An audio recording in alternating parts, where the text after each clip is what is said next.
Bom dia, mais uma vez aqui, Angélica Nogueira, continuando a leitura do livro Pastoreando o Coração da Criança, de Ted Tripp, da editora Fiel. Vamos começar o capítulo 2. O desenvolvimento do seu filho, influências que moldam. Meu filho, aos 11 anos, criava porcos e estava frustrado. Os porcos viravam os recipientes de água com seus focinhos, tornando impossível manter a água fresca para eles. Decidimos fazer uma bacia de concreto suficientemente pesada para impedir os porcos de virarem a água. Construímos uma forma de madeira e começamos a derramar o concreto na forma. Enquanto trabalhávamos, comecei a contar aos meninos como suas jovens vidas eram semelhantes a este novo projeto. As estruturas de nossos lares eram como uma forma. Suas vidas eram como concreto derramado. Um dia, quando a forma fosse removida, eles seriam fortes e úteis. A disciplina sofrida na infância fortaleceria suas vidas adultas. Eu falava com eloquência e eles ouviam com cortesia e respeito. Quando parei o meu discurso, a fim de respirar, eles correram para brincar, claramente pouco impressionados com a semelhança entre suas vidas jovens e a bacia para os porcos. Os garotos não estavam preparados para pensar tão racionalmente. Eu não podia culpá-los. Não é fácil pensar sobre as influências que moldam as vidas dos filhos. No entanto, eles estão sendo formados e moldados pelas circunstâncias da vida. Todas as questões da vida familiar têm um impacto profundo sobre o tipo de pessoa que a criança se torna. Influências formativas. Neste capítulo, apresentarei um quadro para ajudá-los a entender as influências formativas da infância. Embora o termo influências formativas seja novo, o significado é tão antigo quanto a humanidade. Influências formativas são aqueles eventos e circunstâncias nos anos de desenvolvimento da criança que comprovam catalisadores para tornar-se a pessoa que ela é. Porém, a formação não é automática. As maneiras como a criança reage a esses eventos e circunstâncias determinam o efeito que estes têm sobre ela. Existe uma clara recomendação bíblica para se reconhecer as implicações da experiência da primeira infância. As principais passagens que lidam com o tema da família, Deuteronômio 6, Efésios 6 e Colossenses 3, pressupõem as implicações na vida inteira que advém da experiência na primeira infância. As escrituras demandam sua atenção às influências formativas.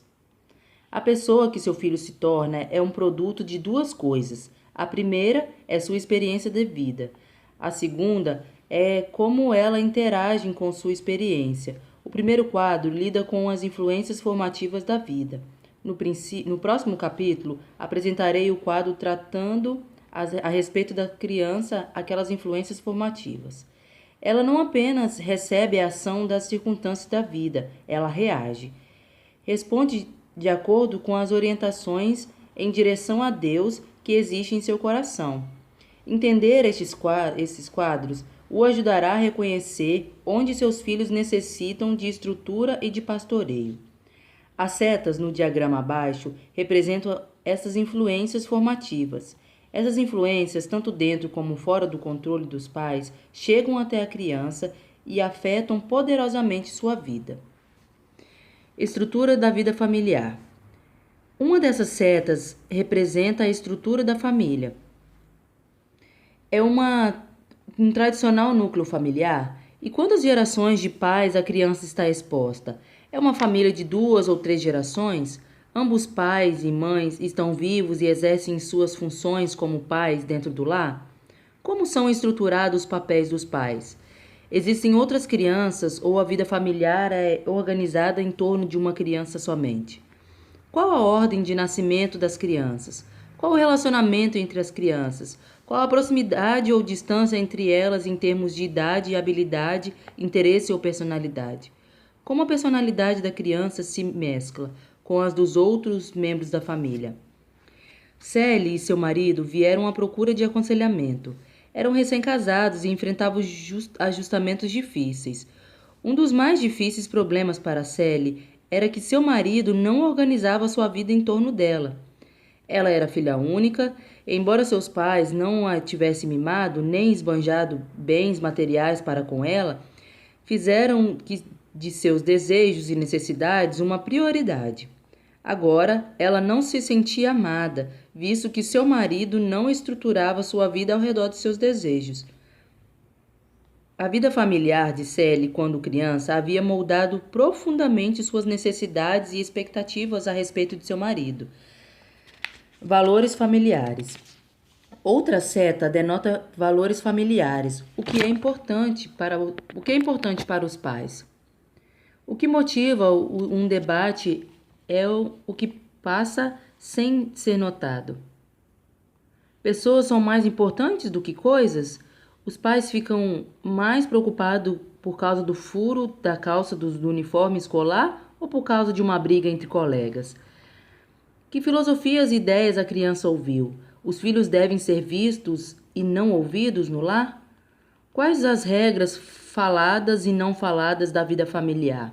Onde Deus se encaixa na vida familiar? A vida é organizada em torno de se conhecer e amar a Deus ou a família está em uma órbita diferente? Cuidado que ninguém vos venha a enredar com sua filosofia e vãs sutilezas, conforme a tradição dos homens, conforme os rudimentos do mundo e não segundo Cristo. Colossenses 2:8.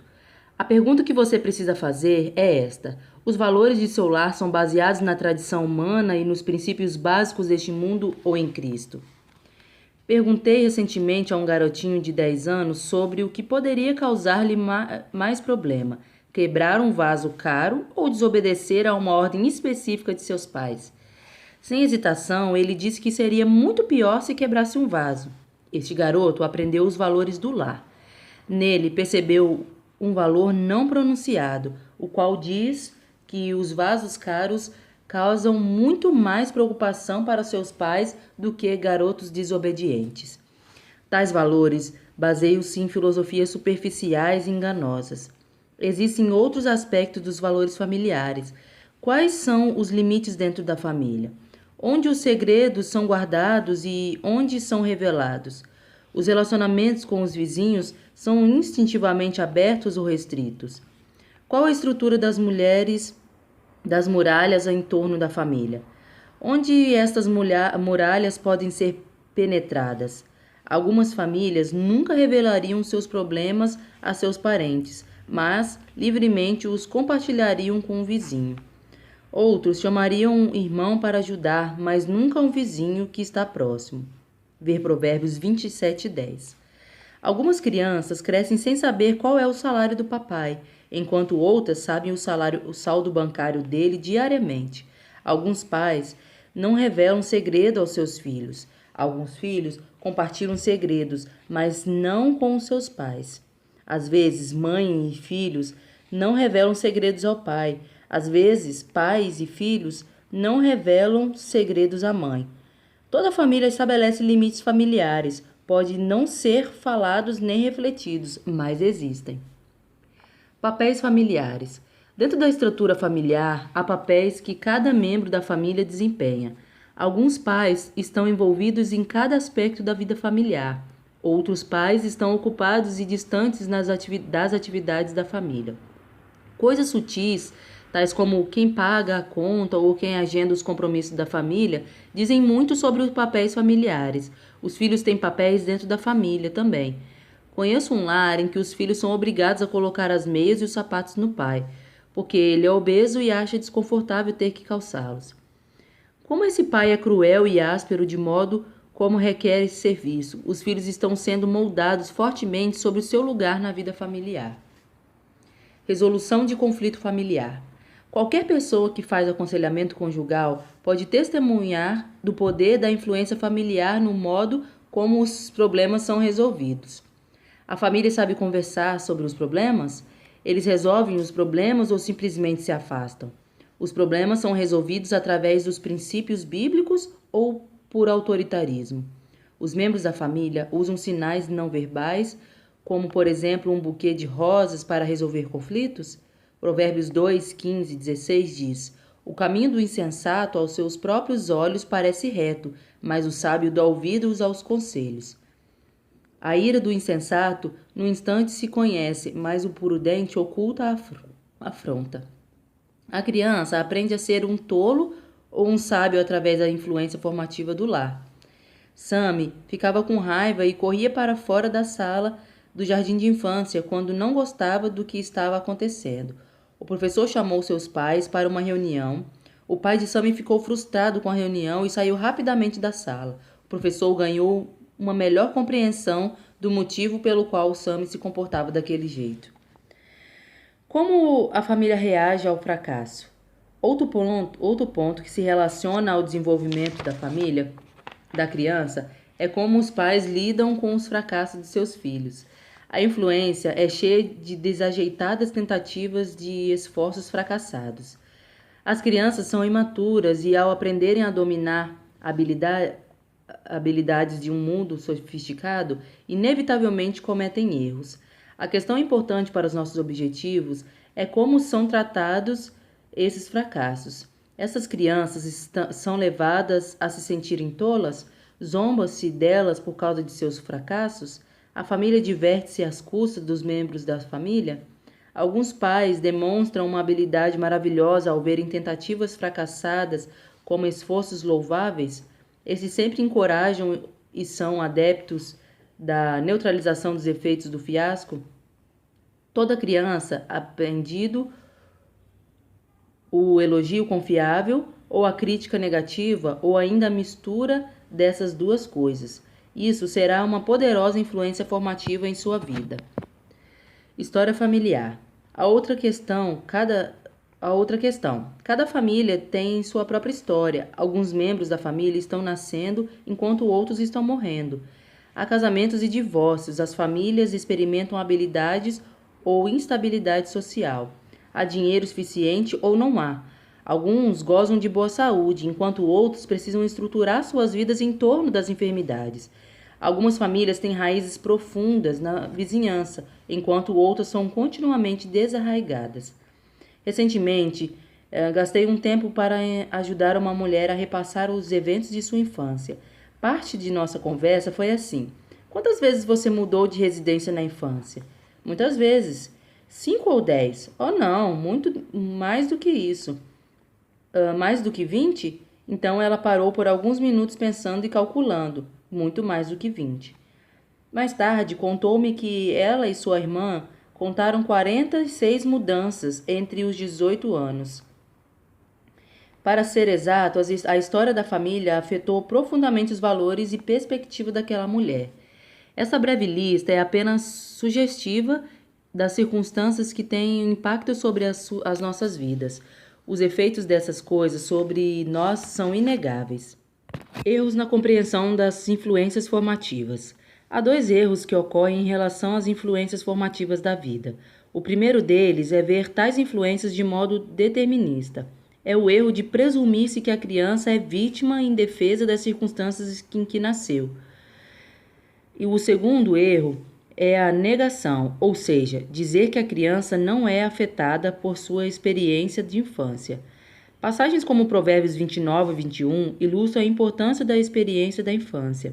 Lemos que o servo mimado desde jovem é afetado de tal modo que mais tarde traz desprazer. Tanto a negação quanto o determinismo são incorretos.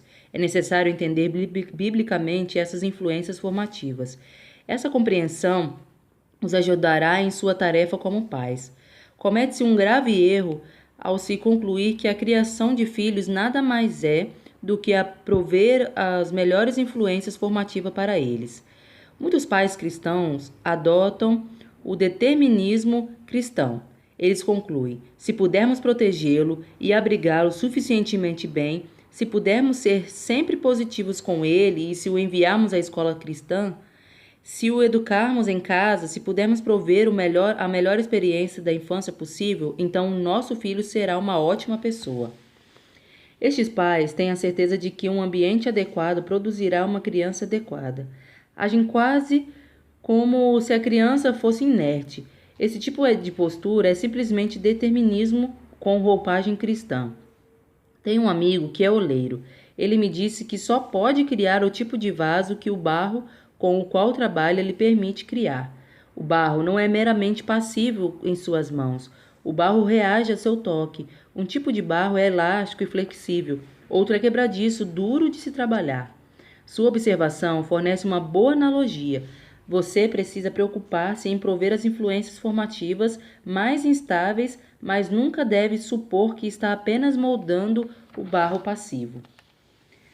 O barro responde à moldagem. Ele aceita ou rejeita ser moldado. Os filhos nunca são receptores passivos de moldagem. Estes são reagentes ativos. A reação de seu filho ou filha demonstra se a vida dele ou dela está direcionada a Deus. Se seu filho conhece e ama a Deus, se considera que o conhecimento de Deus pode capacitá-lo a ter paz em qualquer circunstância, então responderá construtivamente a seus esforços de moldagem. Se seu filho não conhece e ama a Deus, mas tenta satisfazer sua sede em cisternas rotas que não retêm águas, Jeremias 2,13, ele pode rebelar-se contra seus melhores esforços.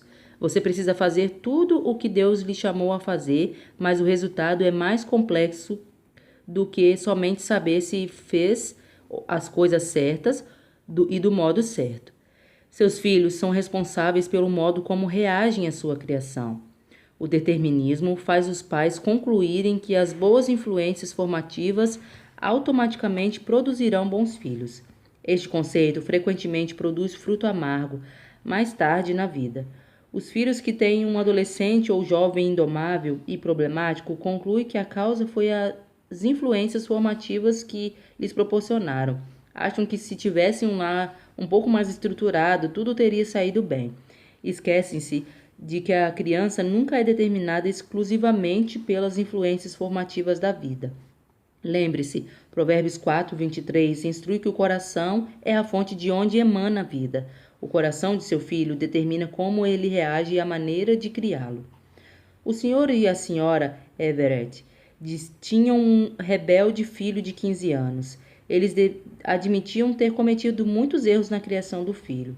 Seus erros, porém, cegou-os ao ponto de não verem as necessidades dele. Quando viam seu filho, viam seus fracassos. Como resultado, nunca o notaram como um garoto que escolhia pecar. Falharam em detectar a culpa nas escolhas pecaminosas dele. Falharam em ver que ele escolhia não crer e não obedecer a Deus. Eles não tinham sido pais perfeitos, isso era verdade. Seu filho, porém, não tinha sido um bom filho, essa parte também era verdade. A falha nesse tipo de visão não considera o fato de que os seres humanos são criaturas dirigidas pela orientação de seus corações. A criança não é inerte na infância. Seus filhos interagem com a vida. Isso nos leva ao próximo capítulo e ao nosso próximo quadro. Aplicação prática. Quais têm sido algumas das influências formativas mais marcantes na vida de seu filho? 2. Qual é a estrutura da sua família? Como isso afeta seu filho ou filha? 3. O que seus filhos identificariam como valores da família? Quais são as coisas que mais importam para você? 4. Onde estão os segredos de seu lar? Você compartilha mais e assim sobrecarrega seus filhos com problemas grandes demais para eles? Você compartilha muito pouco e deste modo isola-os da vida e da dependência de Deus? 5. Quem é o chefe de seu lar? Existe uma autoridade centralizada ou a sua família toma decisões em uma reunião? 6. Quais são os padrões para a resolução de conflitos? Como estes padrões têm afetado cada um de seus filhos? É necessário alguma mudança? Que mudança? 7. O que constitui sucesso ou fracasso no seu lar? 8. Que eventos têm sido fundamentais na história da sua família? Como esses eventos como têm afetado seus filhos? 9. Como você entende a ser determinista no modo que vê a criação de seu filho? Consegue ver seus filhos como reagentes ativos sobre as influências formativas nas suas vidas? Como você os vê reagindo? Terminamos o segundo capítulo. Obrigada a todos. Tire um tempo para orar pelos seus filhos. refletir sobre essas questões da aplicação prática e até o próximo áudio.